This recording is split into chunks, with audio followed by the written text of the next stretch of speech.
আসসালামু আলাইকুম। দেখেন, আমি শুটকি দিয়ে কচুর মুখা দিয়ে রান্না করতে গেছিলাম। কেমন হইল তা তো জানি না। রমজান মাস রোজা রেখে রান্না করলাম বা করতেছি। আমি প্রথমে শুটকিগুলারে ছোটো ছোটো করে কেটে টালা টালা করে নিয়েছি, নিয়ে গরম পানি দিয়ে ধুয়ে নিয়েছি। যদি আমার আগের ভিডিওটা ওগুলা চলে গেছে। নিয়ে তারপরে সমান পেঁয়াজ রসুন দিলাম। পেঁয়াজের চেয়ে রসুনটা অনেকটাই বেশি দিছি। তাই দিয়ে সব মশলা দিয়ে কষিয়ে নিছি, নিয়ে একটু পানি দিছি, দিয়ে আবার কষাইছি।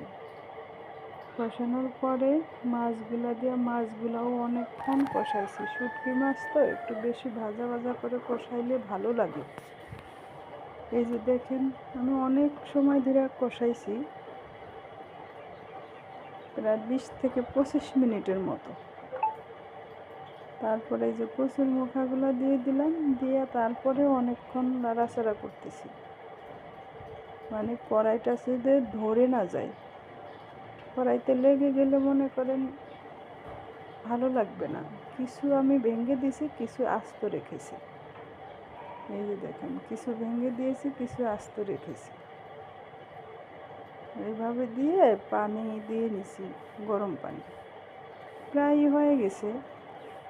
এই যে দেখেন, আমি এখন এর ভিতরে জিরার গুঁড়া, শুকনা জিরার গুঁড়া ভাজা দিব, দিয়ে নামিয়ে নেব। মেয়েদের জীবন এভাবেই চলে, কখনো শুটকি, কখনো নিজে শুটকি। এই যে আমি জিরার গুঁড়া দিয়ে দিলাম, এভাবে দিয়ে নাড়াচাড়া করে তারপরে নামিয়ে। এভাবে রান্না করে খেয়ে দেখবেন, ভালোই লাগছে, খারাপ লাগে না। যদি আমি অসুস্থ, আমার মুখে ভালো লাগছে। আসসালামু আলাইকুম।